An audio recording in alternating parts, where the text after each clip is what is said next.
Benvidos, pedimos disculpas pola espera, causa de forza maior, porque non podíamos comezar sen o auténtico protagonista desta mesa, que é Bernardo Penabade. Non saúdo a todos os presentes, sempre é un gusto volver a topar moitas das caras que nos acompañan ano tras ano nestes encontros pola normalización lingüística, así como atopar novas achegas que esperamos que se incorporen a esta corrente que nos reúne ano tras ano. Saúdo, por tanto, a todos os que estades xa agora aquí, tamén os que nos seguen a través de internet, por streaming, e tamén os que nos seguirán no futuro, porque realmente sabedes que todas estas sesións quedan subidas para poder acceder a elas no futuro cando un teña a ben facelo. Un saúdo especial tamén ás nosas convidadas e convidados, co agradecemento de que decidisen aceptar o noso convite, de maneira especial aos que van ser relatores e relatoras nesta xornada e a outros participantes. Deixo para o final o saúdo á mesa, que non fai falta presentar, pero é cortesía facelo. A miña esquerda, só por hoxe, entendámonos, o secretario xeral de Lingua, xa nos decimos política lingüística, de lingua, o que lle agradezo especialmente que estea hoxe aquí, onde estábamos os dous bastante lonxe, fixo o esforzo de acompañarnos, como todos os anos, nesta inauguración. Tamén a Ana Iglesias, que é a secretaria da Comisión Técnica do CDSGA, do Centro de Documentación Sociolingüístico de Galicia, do Consello da Cultura, que de alguma maneira coordina esta comisión técnica que falará en nome do CDSGA, e a miña dereita, Bernardo Penabade, que dentro da sección, dentro da comisión, xunto con Susana Amallo, foron os que realmente teceron durante moito tempo, coa axuda de toda a comisión, debo dicilo, pero foron os que realmente teceron a estrutura e a selección temática e tamén de participantes da xornada de hoxe. É dicir, que o traballo recaeu fundamentalmente sobre deles, aínda que, como digo, sempre co apoio de toda a comisión técnica.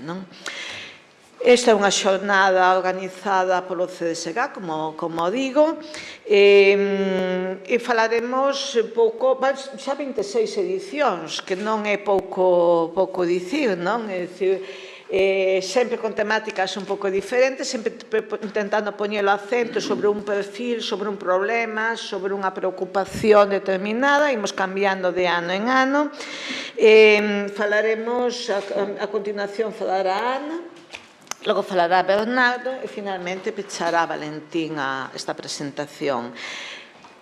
Encontros. Gústame poñer a énfase en que se chaman encontros. Porque realmente, efectivamente, é un encontro anual entre moita xente que reiteradamente acode a esta xornada como unha maneira tamén de volverse a ver, de volverse a abrazar, de intercambiar, etc. E efectivamente hai iso, é dicir, hai todo unha parte de intercambio tamén non solamente de afectos, sino tamén de experiencias. Hai unha parte sempre con información nova, que alguén pode transmitir información nova sobre aquilo do que se trate. Son uns encontros nos que se pode falar de maneira, un coloquio, incluso un debate, máis veces, non? Unhas xornadas nas que se procura chegar a algúns tipos de consensos, ou polo menos, xe que non hai consenso, que haxa unha ollada tolerante cara a outras posicións e outras opinións e outras posicións, e que ademais sempre rematan con algún tipo de proposta, que non é só vir aquí, xa sería suficiente para moitos sentidos ese espazo, ese foro de poder expresar opinións diversas, puntos de vista diferentes, etc., pero nós procuramos que, ademais, teñan como resultado positivo que se chega a algún tipo de conclusión, e que esa conclusión se fai pública e que esa conclusión se remite tamén a aquelas institucións, a aqueles organismos que creemos que teñen capacidade para actuar modificando a situación. O primeiro destinatario, este señor que está aquí ao meu lado, pero non é o único, porque realmente todos estamos sempre de acordo en que isto da normalización non está, a responsabilidade non está colocada nun único lugar, sino que afecta a toda a sociedade, todos estamos implicados niso, non? Naturalmente, uns con máis responsabilidade que outros, uns con maiores posibilidades de actuación para invertir ao ritmo descendente que isto está levando que a outros, pero todos, de alguna maneira, temos algunha capacidade de actuación para modificar esa pendente cara abaixo. E todos temos un mesmo obxectivo, todas as voces importan. E digo tamén, todas as voces importan dentro desta xornada, porque aquí vai haber unha parte de mesa que vai facer un relatorio dun certo tipo, pero aí hai tamén un público que é un público autorizado, sodes un público autorizado, sodes un público con experiencia, con puntos de vista, con información, con datos que compartir, non? Por tanto, os coloquios deben ser realmente coloquios nos que vos tamén participedes. Todo, como dixen no inicio, todo queda grabado, todo está sendo transmitido, polo tanto, tamén esa é unha advertencia que hai que facer. E logo, xa digo, ao final, se elaborarán unha serie de conclusións que non van quedar definitivas ao final da tarde, pero que si van estar nos próximos días colgados, elaboradas pola Comisión Técnica do CDSG, que entre todos elaborarán ese documento e farán público. E paso a palabra a Ana Iglesias. Bos días, escoitase, sí. Eu, como acaba de comentar a presidenta, tamén quero poñer a énfase na palabra encontros e, ademais, noutra palabra que tamén vai no título, na palabra normalización lingüística, porque precisamente aproveitamos a oportunidade que nos brinda o Consello da Cultura Galega para converter durante estes encontros esta casa nun foro de debate, palabra que tamén utilizou a presidenta. Debate sobre a nosa lingua, as súas ameazas e obstáculos e tamén as súas oportunidades de futuro. Porque, si, o galego segue necesitando protección e accións planificadas de normalización. Porque segue a ser unha lingua minorizada e agora, ademais de minorizada, e por primeira vez na historia tamén a lingua minoritaria de Galicia. Polo tanto, hoxe máis que nunca son necesarios todos os esforzos normalizadores e unha política lingüística proactiva. Eu sí quero seguir falando de política lingüística. En defensa da lingua galega. Tamén isto hai que engadilo, penso.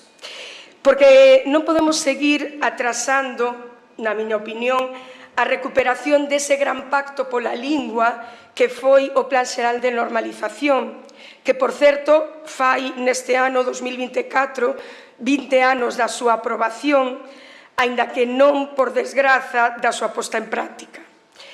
Os fríos e duros datos numéricos que coñecemos o pasado venres deronnos un golpe de realidade e deben facernos actuar e mobilizarnos como sociedade e tamén reclamarlles aos responsables accións compensatorias, tamén penso que é moi importante esta palabra, e de novo, accións compensatorias en favor dunha lingua en concreto, non de calquera lingua, en favor do galego.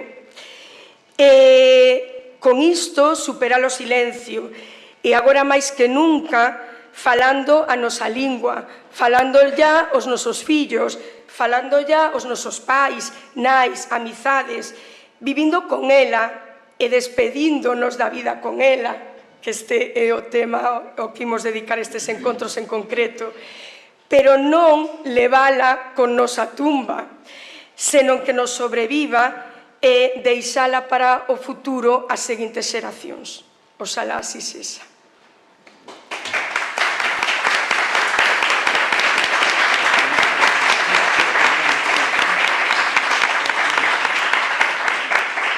Bernardo. Moi bon día.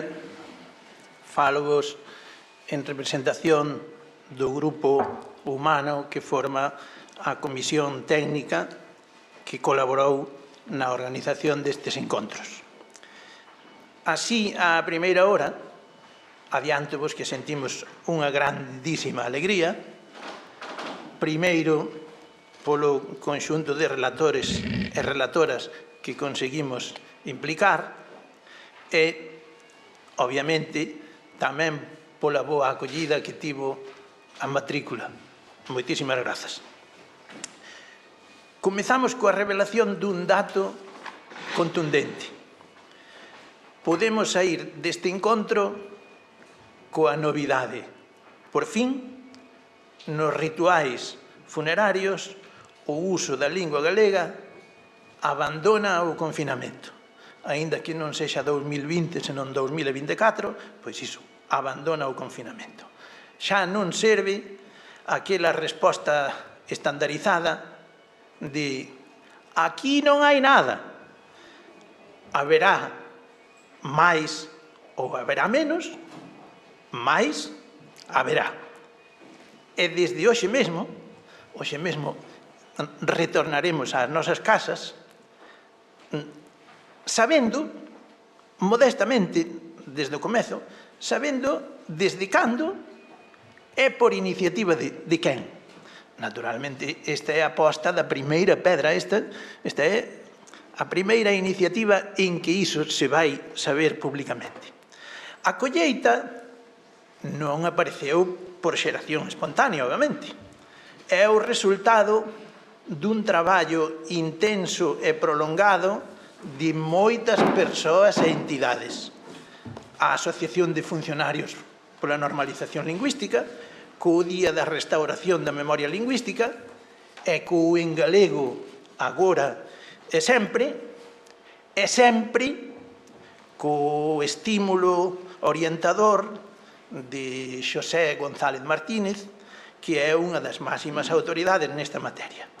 O Bienio Irmandiño, o apostolado de Irimia e Encrucillada, representado aquí por Vitorino Pérez Prieto e Manolo Regal, coa intervención dos diferentes servizos municipais integrados na CTNL, e mesmo co grupo de Lápidas en Galego, nas redes sociais, con intervencións moi destacadas de moitas persoas, das que eu cito aquí algúns nomes que teñen feito un traballo inxente. Estanislao Fernández de la Cigoña, Carme Varela, Soledad Pintos Peñaranda, Óscar Franco Barros, Isaac González, Miro Martínez Cerredelo, e reitero, un longo, etc. Desta xornada sairemos con máis formación e con ánimos renovados. Por fin, verémonos no mapa, coñeceremos as reflexións do educador terapeuta Manolo Regal e do teólogo máis internacional Vitorino Pérez Prieto. Asistiremos a un encontro interrelixioso das tres grandes confesións asentadas na nosa terra e coñeceremos os resultados das experiencias de Redondela, de Vilagarcía, da Estrada, de Meira, de Sanxenxo, de Santiago, de Foz, da Coruña e de Castro de Ribeiras de Lea, por pôr uns exemplos. Un luxo. Mais aínda hai outros luxos. Aquí, entre o público, temos persoas con moitos méritos que aceptaron acompañarnos, aínda non tendo a oportunidade de intervir desde a mesa. Hai moitas caras coñecidas, algunhas estou eu visualizando neste momento, outros sei que teñen feito a matrícula. Falo, por exemplo, da escritora Emma Pedreira, especialista, que acaba de publicar un libro dedicado a esta materia. Falo do historiador Jerónimo Martínez, que chega desde Ortigueira, de Diego Cabarcos, da Universidade da Coruña, do filólogo Brais Costas Fragueiro, da Universidade de Santiago de Compostela, e activista na Unidade Pastoral Baredo Belesar de Baiona, de Socorro Cea, que nos acompaña, de Mariña Area, Charo Baleirón, Rosa Espiñeira, Rosario Pérez Madalena, etc. Deixo para o final un experimentado visualizador que di o xornal de hoxe que tiña 11 anos cando fixo os primeiros traballos de campo, tal vez, pois probablemente tiña 11, eu puxenlle aquí 12, porque non quixen mentir. Chámase Alex Quintáns, do Instituto Agra de Raíces de CEI, está acompañado polo director do centro, Manolo Antelo. Máis tarde estará acompañado tamén pola coordenadora do equipo de dinamización lingüística do Instituto, Alex, Manolo e Teresa. Son mostra do presente, vivido en colectivo e conectado coa educación, e son mostra do futuro. A súa idade, este rapaz xa ten unha traxectoria que agardamos que continúe, con el e con tantos mozos e mozas, musulmáns ou evanxélicos. Abrimos este encontro co desexo de que estes mozos e mozas protexan a memoria e fortalezan os vínculos de cohesión que esta sociedade necesita.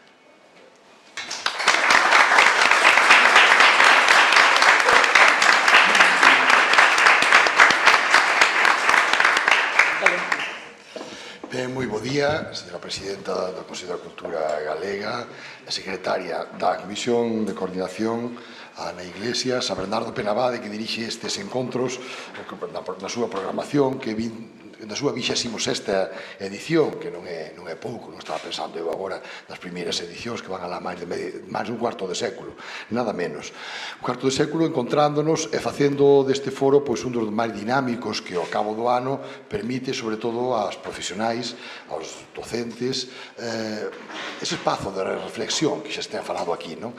Dun encontro seguramente cada vez máis necesario, porque xa se referiu aquí, eu non podo deixar de empezar por falar disto, desas frías estatísticas que o noso Instituto Galego de Estatística nos daba hai uns días, onde se deixa de manifesto que, vivindo un momento histórico no que as competencias de lectoescritura e de comprensión son as máis altas que coñecemos, tamén é certo que o declive no uso da lingua galega, sobre todo no ámbito da xuventude, da transmisión familiar, do emprego a nivel social, por resumir así rapidamente, pois entra en cifras preocupantes. É certo que a lingua galega e a sociedade galega pois ten pasado por retos moitísimo máis difíciles que este, e que sempre saímos adiante e que sempre sobrevivimos. Tamén é certo que se dan circunstancias novas coas que non vou dicir que non contábamos, pero sí que son novos desafíos dentro da nosa sociedade, porque tamén certo é que unha cifra contundente que nos dan estas estatísticas do IGE é que dentro dos nativos de Galicia, entre os nativos de Galicia, a lingua galega sigue sendo claramente maioritaria. Que está pasando? Está pasando que a nosa sociedade está cambiando e temos unha componente nova moi interesante, que afortunadamente é así, que están chegando un montón de novos galegos e galegas, con culturas distintas, con linguas distintas, e temos que saber como promover, como facerlles entender, como integrar, como acoller todo isto. Como facer tamén que en lugares de intervención tan delicada como é o seo das familias, pois se fale algún galego, máis galego, ou que se fale galego. E isto entronca directamente coa temática escollida polo Consello da Cultura neste ano. O galego nos usos funerarios refírese a un dos momentos máis moitas veces inagardado, un dos momentos máis delicados, máis íntimos que pode ter unha familia, un particular, un grupo de amizades a quen lle toque nese momento organizar unhas exequias por un ser querido que acaba de irse.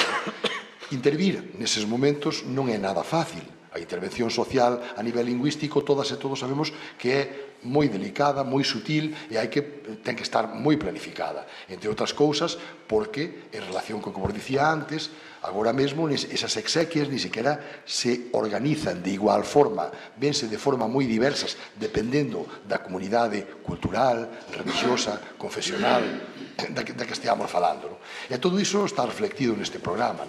E hai que velo coa valentía de saber que como sociedade temos que buscar unha solución. E temos que buscala desde o encontro, e desde a coordinación, e desde a intercomprensión duns e doutros, deixando moitas veces de lado posicionamentos maximalistas ou posicionamentos que con toda a legitimidade do mundo nos poden parecer os máis válidos, pero tendo en conta que cando falamos de lingua, cando falamos de idioma, é máis necesario que nunca, é máis nos tempos que corren, onde o mundo cada vez está máis globalizado, onde a información fluctúa cada vez con máis velocidade, onde nos chegan contidos desde moi diversos puntos e por moi diversas canles, pois saber sempre ser flexible cara aos outros e as outras cara aos demais.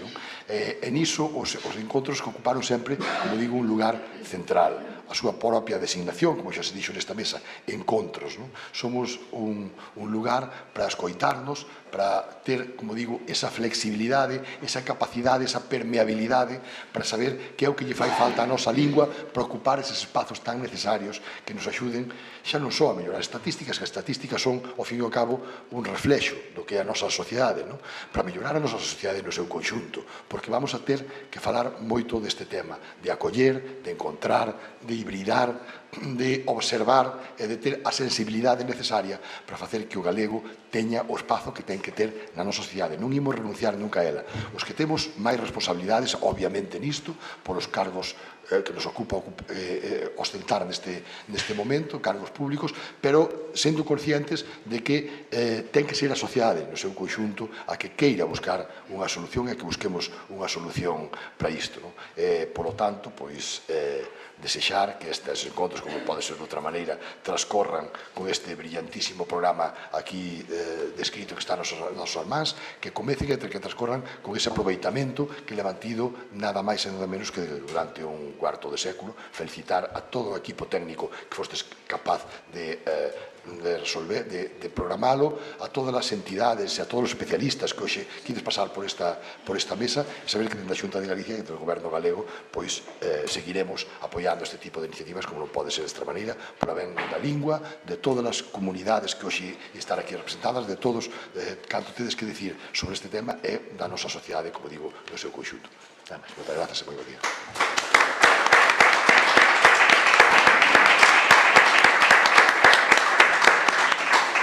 Ben, pois, moitas grazas. Chamamos logo á mesa os relatores da primeira xornada, a Vitorino e a Manuel Regal. Non sei quen os presenta. Os anxos.